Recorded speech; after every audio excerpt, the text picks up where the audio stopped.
হিচাপে তেওঁৰ অগ্নিপ্ৰভাৰ কাৰণে বেইল পিটিশ্যন দিছে আৰু চাৰ্জ হিয়াৰিং হৈছে আৰু তাৰপিছত অগ্নিপ্ৰভা মহন্তৰ কাৰণে আজি প্ৰথম সেয়া অধিবক্তাই আজি ৰিপ্ৰেজেণ্ট কৰি পেলাই বেইলৰ কাৰণে বেইল অবজেকশ্যন অহা যিটো তাৰিখ দিছে 17 জানুৱাৰী তাৰিখে সেইটো তাৰিখত হ'ব আৰু তাৰোপৰি আমি গম পাইছোঁ সিদ্ধাৰ্থ শৰ্মাই এতিয়া অধিবক্তা নিয়োগ কৰিছে অনিল মিশ্ৰা তেওঁ ভাৰ্চুৱেলি থাকিব সুপ্ৰিম কোৰ্টৰ অধিবক্তা বুলি আমি জানিব পাৰিছোঁ গতিকে অংকিত ধাৱন মোহিত মিগলানী ইত্যাদি কৰি তেওঁলোকৰ টীমটোত তেনেকুৱা মানে এছিষ্টেণ্ট তেওঁ থাকিব শ্যামকানু মহন্তৰো বাহিৰৰ মই নামটো গম নাপালোঁ কলিকতাৰ উকিলৰ তেওঁলোক আহিছে গতিকে সকলোৱে নিজৰ নিজৰ অধিবক্তা এতিয়া নিয়োগ কৰিছে তাৰপিছত সঞ্জীৱ গাৰ্গ আৰু পৰেশ গোস্বাই আমাৰ লিগেল কাউন্সিল তেখেতৰ আৰু শেখৰ জ্যোতি গোস্বামীৰো কোনোবা এজন এছকলিটা বুলি অধিবক্তাই ইয়াত বাতলতনামাখন দিছে বুলি গম পাইছোঁ কিন্তু মানুহজন আজি ইয়াত উপস্থিত নাছিল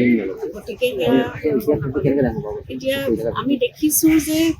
ডিফেন্সে কিন্তু বাহিৰৰ পৰা এতিয়া বহুত নিজৰ হেৰিটো ষ্ট্ৰং কৰি তুলিছে গতিকে আমি আশা কৰিছোঁ চৰকাৰক পুনৰবাৰ অনুৰোধ জনাইছোঁ আমি যিহেতু একদম আইনী প্ৰক্ৰিয়াটোৰ মাজত থাকিয়েই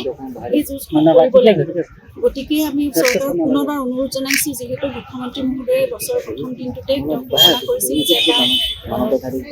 যিটো আমাৰ স্পেচিয়েল প্ৰজিকিউশ্যন আমাৰ যিটো পাব্লিক প্ৰজিকিউশ্যনৰ টীম এটা গঠন কৰি দিম বুলি কৈছিলে গতিকে সেইটো সবল এক্সপাৰ্ট আৰু এনেকুৱা ছিনিয়ৰ আমাক এডভকেট লাগিব যাৰ ওপৰত ৰাইজৰ আস্থা আছে তেওঁলোকৰ অভিজ্ঞতা আছে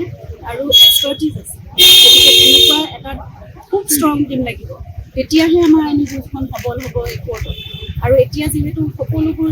এই আদালততে আছে গতিকে আদালততে আমাৰ যুঁজখন হ'ব সেইখিনি নহ'লে অভিযুক্তৰ লগত সেই যুঁজখন কিন্তু আমাৰ আৰু আমি দেখিছোঁ এতিয়া আকৌ 15 দিনৰ পিছত এই অবজেকশ্যনটো হ'ব গতিকে তেনেকৈ দিনবোৰ পাৰ হৈ গৈ থাকিব যদি আমি এনেকৈ 15 দিন এমাহৰ মূৰেহে অকণমান আমি আগবাঢ়োঁ তেতিয়াহ'লেতো এই কেছটো বহুত দিন লাগিব আৰু 394জন উইটনেছ আছে সাক্ষী আছে সকলোকে আনি পেলাই এইটো কৰিবলৈ গ'লে এতিয়া যিটো কয় দশক পাৰ হৈ যাবগৈ আৰু তেনেকৈতো আমি কৰিব নোৱাৰোঁ কাৰণ জুবিন গাৰ্গৰ লগত সমগ্ৰ ৰাইজৰ সমগ্ৰ অসমৰ লগতে চৰকাৰৰ দায়িত্ব আছে মানে সেইখিনি আৱেগো আছে আৰু সেইখিনি মই ভাবোঁ অভিমানো থাকিব লাগিব গতিকে জুবিন গাৰ্গে ন্যায়টো পাবই লাগিব সেইকাৰণে যিটো স্পেচিয়েল কোৰ্টৰ কথা আমি কৈ আছোঁ অনুৰোধ কৰিছোঁ ইতিমধ্যে মই ফেচবুক পোষ্ট এখন লিখিছোঁ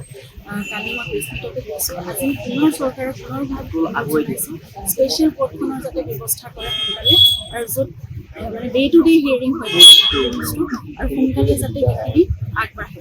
গতিকে আমি আইনৰ গণ্ডিৰ মাজত থাকিয়েই যিহেতু এই গোটেই বিচাৰ প্ৰক্ৰিয়াটো শেষ কৰিব লাগিব সম্পন্ন কৰিব লাগিব আমি শেষ মানে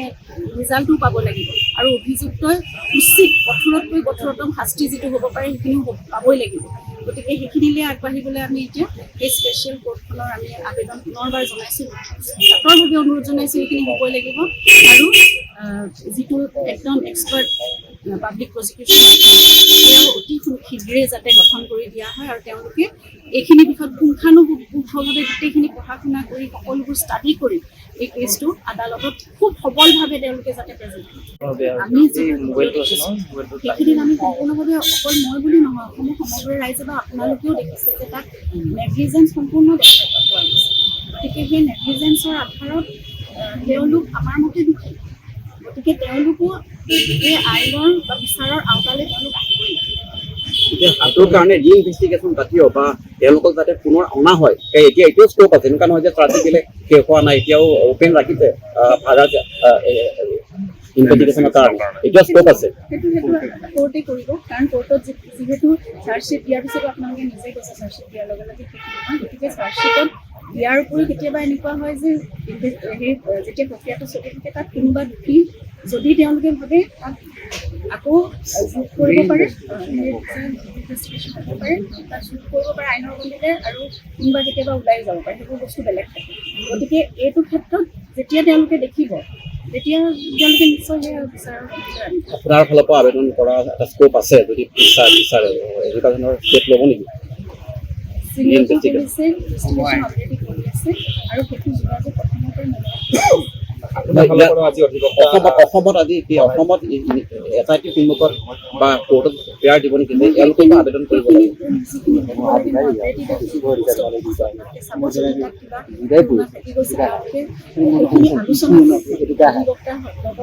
আৰু যিটো মানে পাব্লিক প্ৰজিকিউশ্যন টীম হ'ব আৰু যিটো ইনভেষ্টিগেশ্যন টীম আছিলে তেওঁলোকে নিজে আলোচনা কৰি তাত ইনক্ৰিজ হোৱা কিবা যদি আছে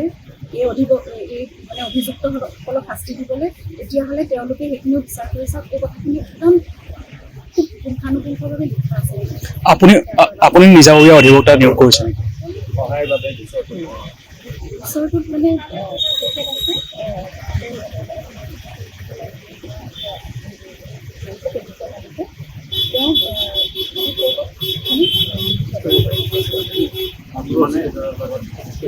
মানে আপুনি গোটেই গোচৰটো ভালকৈ নিৰীক্ষণ কৰি থাকিব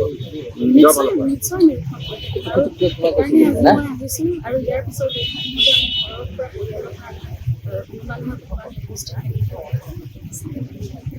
একিউজসকলক আজি এতিয়া নাই ময়ো দূৰৰ পৰাই দেখিছোঁ কিন্তু মই কাৰো বহুত কনফিডেণ্টে দেখিছোঁ। মই একো অনুশোচনাই ভাৱ মই একো দেখা নাই। গতিকে দোষীসকল দোষীয়ে আৰু এই অসুৰকেইটাক মই মানুহ বুলি নকওঁ, দোষী বুলি ক'লেও মানুহ হৈ থাকে। গতিকে এই অসুৰকেইটাক দানৱকেইটাই মুঠতে শাস্তি পাবই লাগিব, একদম গুৰুতৰ শাস্তি পাব লাগিব। জুবিন গাৰ্গ আমাৰ সকলোৰে আৱেগ আছিল, আমাৰ প্ৰাণৰ মানুহ আছিল, আপোনালোকৰ সকলোৰে বাবে আছিল জুবিন, অকল মোৰ স্বামী নহয়। গতিকে জুবিন গাৰ্গ নোহোৱা হৈ যোৱাটো এটা সাধাৰণ ঘটনা নহয়।